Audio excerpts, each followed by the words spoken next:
Hispanotubers, desde el confinamiento, leyenda negra número 9. Les habla Algibán 007 con licencia para contar la verdad histórica. Hoy vamos a hacer un análisis histórico comparado. Fíjense ustedes. Vamos a analizar la figura de Hernán Cortés y su imagen y legado con la de Napoleón y su imagen y legado. Incluso en España, ya no digo en México o en Hispanoamérica. Primero hablemos del señor Cortés. Fue un personaje de Extremadura, de tierra dura, que estudió letras en la Universidad de Salamanca, entonces una de las mejores universidades del mundo, que fue a América a probar fortuna y que logró una gesta, bueno, se puede poner peros, pero una gesta, desde luego, de indudable mérito. Practicó la diplomacia con las tribus indígenas y bueno, el arte militar. Y además todo esto lo hizo poniendo dinero de su bolsillo. Tras una tarea inmensa en una tierra incógnita contra unas tropas que le superaban en número, bueno, conquistó la Ciudad de México utilizando también la estrategia. No voy a describir esta batalla, está en los libros de historia, pero bueno, hizo fabricar unas barcas para poder cruzar el lago que rodeaba a la ciudad y, por lo tanto, puso en práctica la astucia, la diplomacia. Incluso, bueno, tuvo hijos con una mexicana, hijos que todavía hoy llevan su apellido y a los que dio título. Fue un hombre adelantado a su época, un emprendedor, un militar, un soldado, pero también un estadista. Las obras de Hernán Cortés existen, no son conocidas, pero existen, se llaman las cartas de relación y son un manual de teoría política, organizativa, económica y jurídica. Todo esto hizo él. Volvió a España porque tuvo bastantes problemas con los dirigentes de allí, pero siempre fue fiel al rey. Nunca buscó méritos, nunca buscó ser él el jefe, el rey, sino siempre fue leal al rey. Y cuando murió en su testamento, no solo reconoció los derechos de sus hijos, tanto bueno, españoles como también españoles, pero con mexicanas, sino que se hizo enterrar en México. ¿Es usted qué líder, qué conquistador tan extraño que, pudiendo elegir, decide en su testamento que se entierre en la tierra donde él, bueno, conquistó? La escrita relación es una teoría, bueno, de cómo organizar el sistema productivo, la organización de la separación de poderes. Hay una teoría sobre la soberanía, es decir, él consideraba a México, a Nueva España, como un territorio con igual legitimidad que cualquier otro territorio que tuviera en Europa el emperador Carlos I. Es decir, no inferior ni en dignidad ni en título que Flandes o cualquier otro territorio europeo que dependiera de Carlos. Había un pacto con el rey y ese era su modelo. Además construyó hospitales, universidades para mexicanos, para españoles, para mestizos. Ya entonces el matrimonio mestizo estaba legalizado. En fin, un adelantado a su época, un genio militar, que en kilómetros recorridos a pie, a caballo, pues, en fin, no tiene que envidiar a otros héroes, ¿no?, que sí han tenido mejor fama, como incluso Alejandro, ¿no? Pero bueno, era español. Ahora veamos Napoleón. Napoleón era un corso, nace siendo independentista corso, lo que él quería ser es rey de Córcega, luego dice, bueno, ¿para qué ser rey de Córcega si puedo ser rey de Francia, ¿no? Traiciona a los corsos primero, luego traiciona a la revolución, porque Napoleón era un dictador, él lo reconoce, la tiranía era un instrumento necesario para su obra, él lo reconoce así.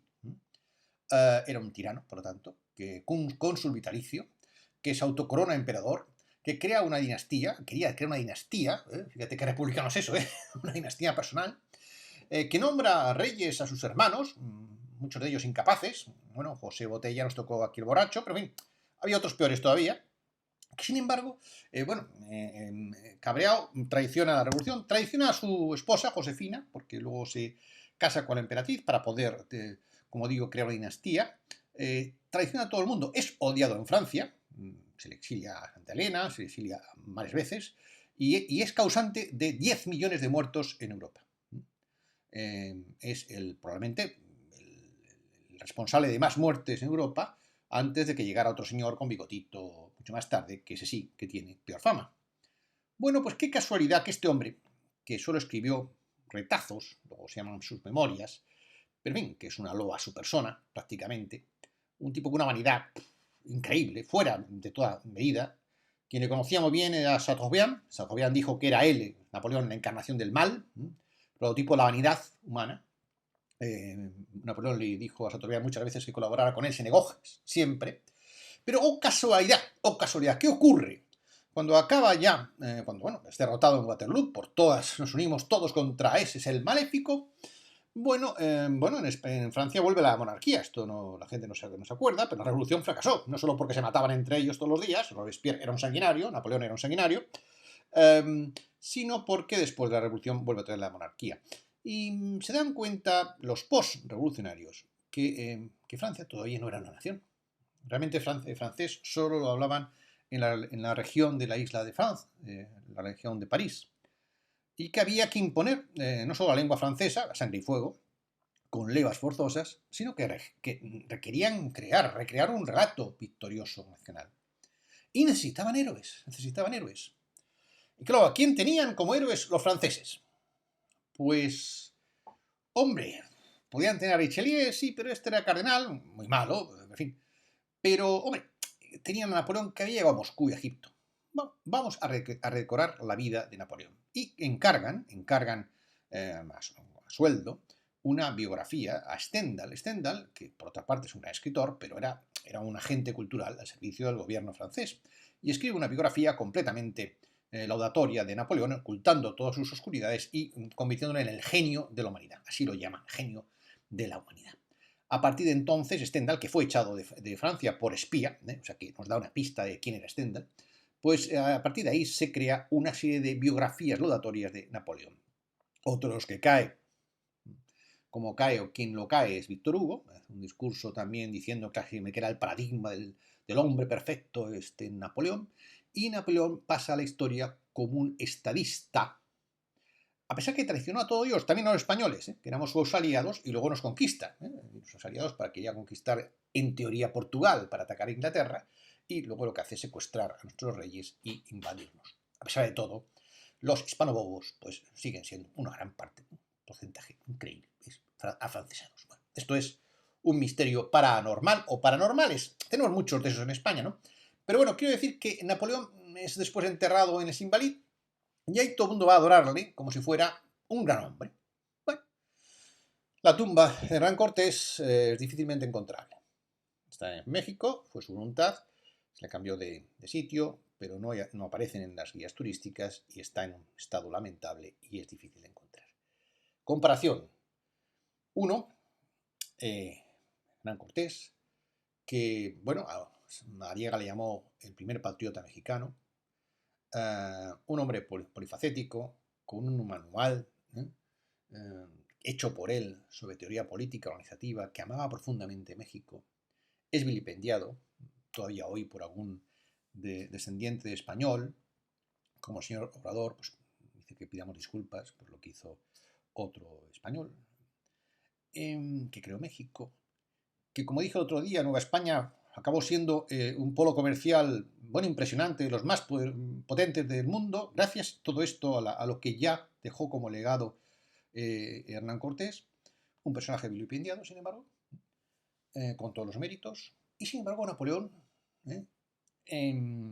que como digo, traicionó a todo el mundo, que no encarnaba los ideales de la revolución, que no hizo el Código Civil, no tiene ni idea de leyes, simplemente se hizo bajo su mandato y él se apropió de ello, ¿no? Que sin embargo pasa a la historia como el prohombre de la meritocracia, un tío que nombraba a sus hermanos reyes. ¿Cómo se hace esto? Es la magia de la historia, la doble vara de medir, cuando los incautos caen en la trampa metodológica, ideológica. cuando la historia se pone al servicio de una ideología de construcción nacional. Lo extraño no es que los franceses, bueno, amen a Napoleón, que fue un dictador, como digo. Lo extraño es que en España y en muchos otros sitios también haya una cohorte de halagadores de este ser. Los mismos que probablemente consideran a Cortés un sanguinario. Digo, Napoleón, responsable de 15 millones de muertes en Europa. No había 15 millones de indios en toda América cuando llegan los españoles. Había unos 11, en total. O sea, fíjense ustedes la diferencia de un ser y otro y cuál es la imagen que tenemos hoy de uno y de otro. Esto es hacer historia comparada, queridos hispanoutubers, y esto es muy necesario para sacar del pozo en el que nos encontramos el relato histórico de España. Y esto no es baladí, porque tener un relato histórico u otro influye en la autoestima colectiva, la autoestima individual, eres parte de algo, de lo que te sientes orgulloso, e incluso en el PIB. Incluso en el PIB. Por eso, todos los estados se han dedicado a construir un relato victorioso, aunque sea plagado de falsedades o de medias verdades, excepto uno, que es España. Así que despertemos del sueño, de la ingenuidad, y nos convirtamos, por una vez, en ingeniosos hidalgos. Otro día hablaremos también de la hidalguía, que fue una buena invención que lamentablemente ha desaparecido. Buenas tardes, hispanotubers, que tengan una buena jornada. Ánimo en la lucha contra el mal biológico, que yo aquí estaré completando la lucha contra el mal cultural. Salvo al Gibán 007, con licencia para contar la verdad histórica.